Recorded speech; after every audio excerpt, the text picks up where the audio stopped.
So welcome back to the channel, and it's another edition of Greg's Garage. My new workhorse, the Ox, kind of named itself by the license plate I got.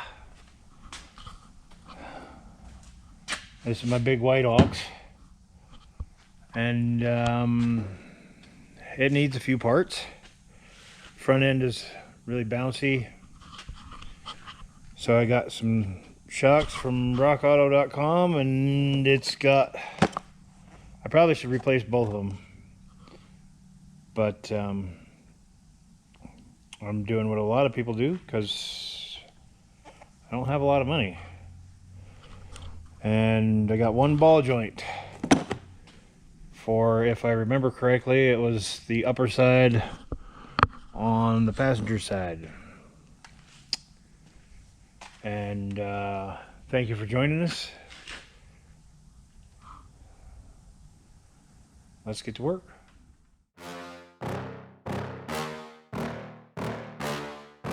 Yeah. Please tell me that I can't, that I won't, that I fail, that I'll never make it out, yeah. Please tell me all the bad, never good, fill my head full of every single doubt, yeah. Please say any negative thoughts, I pop off when I hear people say I cannot, I get off. So yeah, I was right. It is a ball joint on the top passenger side. I don't know if you look right here, hopefully you're able to see that. Right down in here. See how that moves up and down? And I mean, barely as of right now, but if I wait any longer, yeah, it's gonna be a really bad thing. Anyway, got to replace that. Loosen that nut up there. Loosen that bolt down there. Pull that out. Same on the other side. And I got snow falling off my truck. And then back under here, the same thing here. Unbolt that and undo that one. And replace the one that's over there.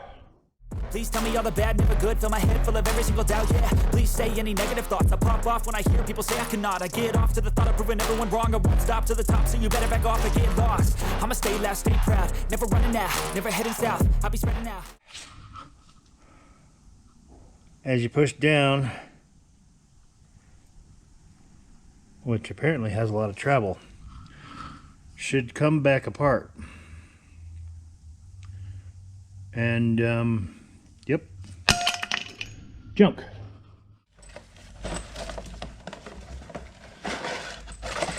New one. Oh, I can't even budge it. But see how that comes back out? Yeah. And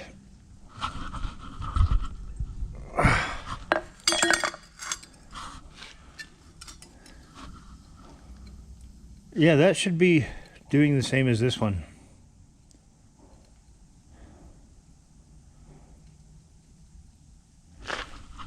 Whenever you have your car and you push down on it, or you hit a bump and you feel a vibration, and then all of a sudden your car decides it's gonna try to change lanes, or you hit a bump in the road and it just bounces forever. That's what your shocks do, is they dampen the springs. They should actually be called spring dampeners, not shock absorbers. But I guess they are absorbing some sort of shock. The initial shock. As you're putting these back together,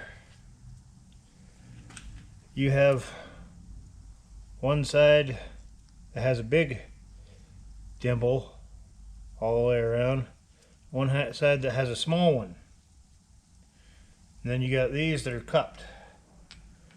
This one goes this way on the cup, the top one is the other way, and the bigger dimple dimple, the bigger ridge, depending on the, let's see if I can get this out of here.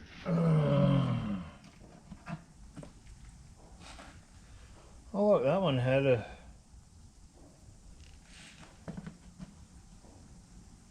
plate. That's interesting. Anyway, let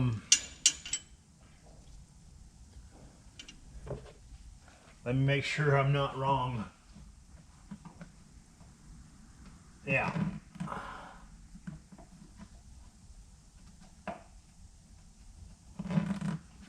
This smaller dimple. Let's see, I need a light. That hole actually the bigger one, yeah, you can't see that. That's awesome. The little smaller one will fit right in that hole, and you can't wiggle it back and forth. You can't move it. That's what that's for. So that it holds it in place and it doesn't slide back and forth, wiggle back and forth. And make sure you put those on the right way. Which makes me curious about this, because it has that and it fits right in that hole.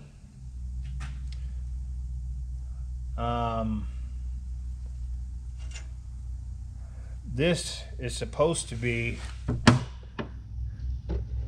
one of these. That's what it's supposed to be. But somebody has tightened it so tight, thinking that they need to tighten it that tight to flatten it out.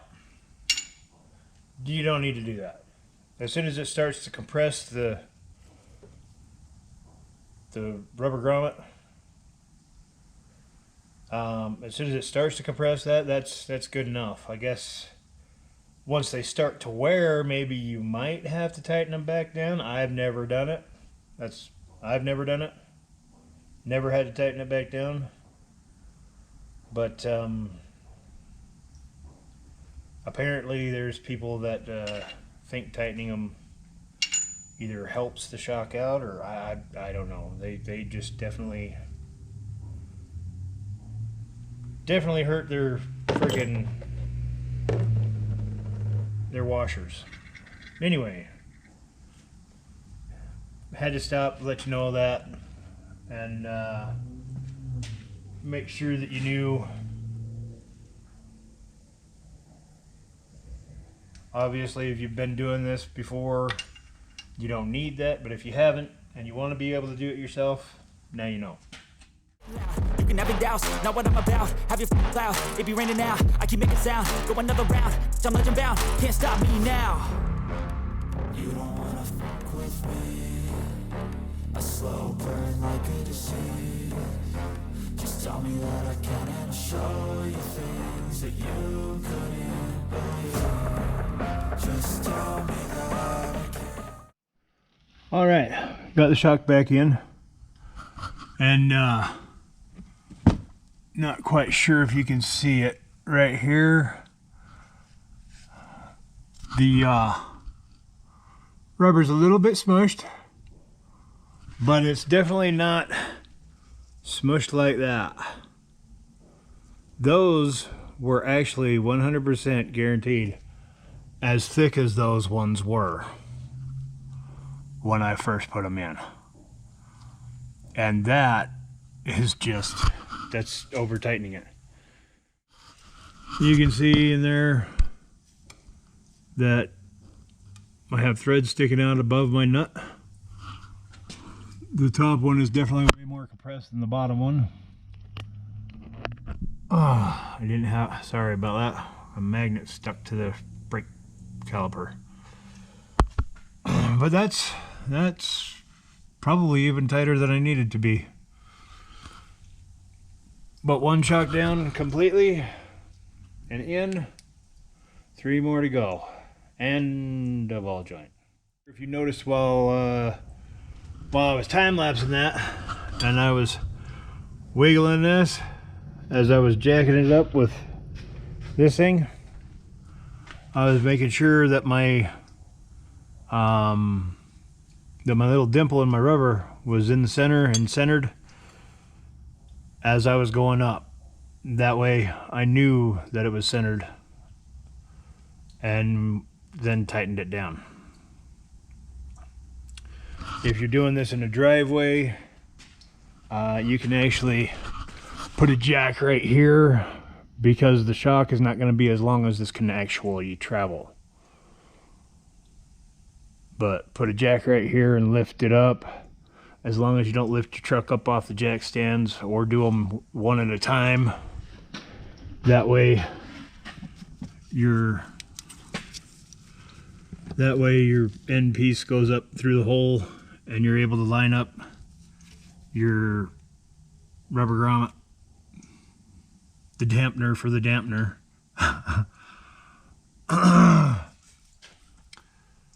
And tighten it down, if that makes sense.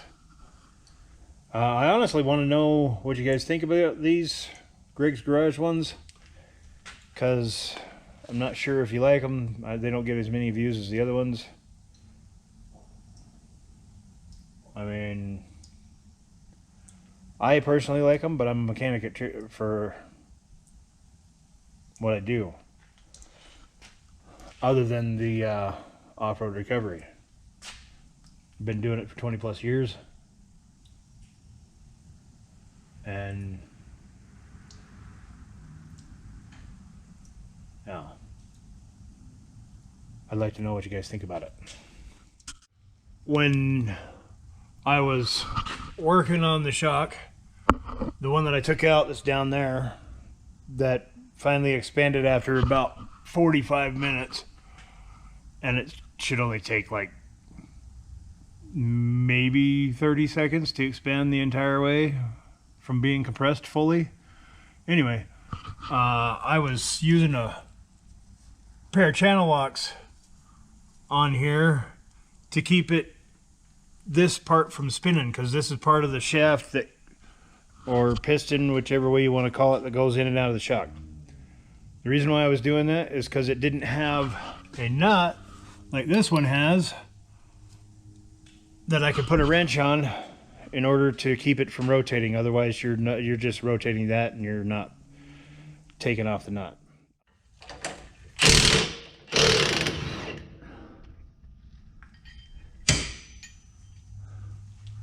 This is how fast it is to get these done.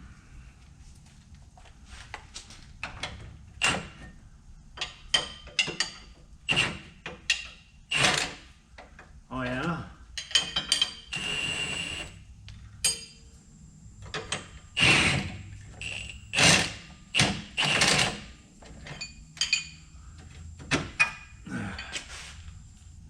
There's one bolt.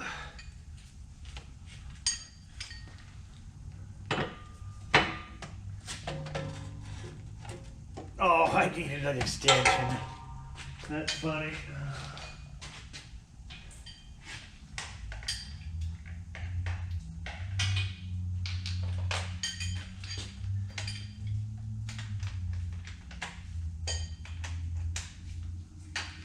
That's kind of funny that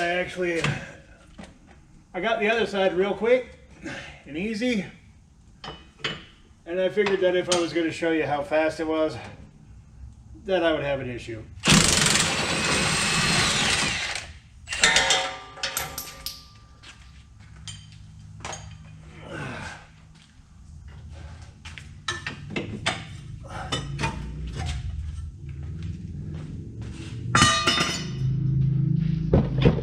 And the new one,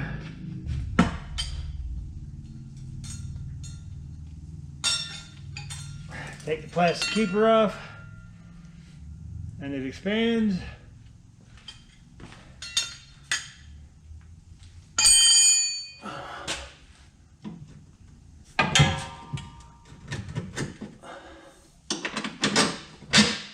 Top bolt in. Nuts on.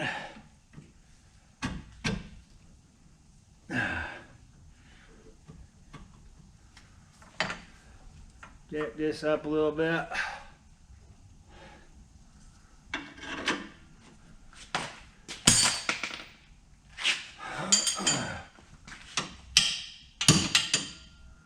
Hammer. Hammer!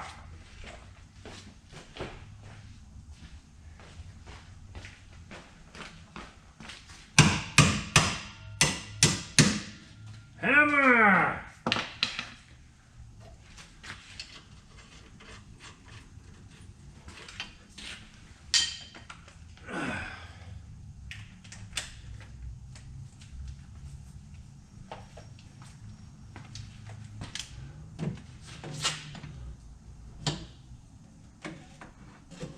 Come on, wobbly.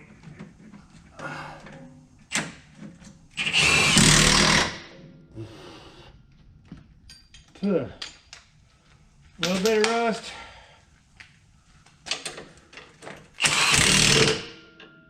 And that's why I wasn't going to show you, because, I mean, done. I was going over here to start with the ball joint. I noticed that this was worn through and the wires were broken. These are for my ABS sensor, front right, and I've got a code for that and the lights on the dash. And I was about ready to start filming, and anyway, you got to take this 10mm bolt out, this 10mm bolt out. Hopefully they don't break, because they are pretty rusty. So that way it takes tension off of your brake line. Let's turn that light away so that it doesn't blind you. Doesn't put tension on your brake line as you pop this ball joint out of this knuckle. So that way the knuckle can flop out of the way and you can get the ball joint out. So I'm going to fix that real quick. I mean, it's just cleaning some of the wire free and putting a butt connector in there, connect the wires back up, and maybe my ABS light will turn off. Done that. It's an 18mm. I grabbed my pickle fork because I don't care about that ball joint, it's bad. Put it in there, smacked it with my tiny little hammer, and one whack, there it is. It's pretty much out. Ball joint press. Press that out of there. Use the same tool to put the new one in.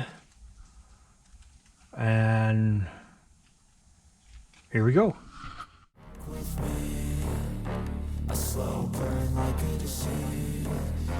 Just tell me that I can and I'll show you things that you couldn't believe. Just tell me that I can. Just tell me that I can. Just tell me that I can. Just tell me that I can.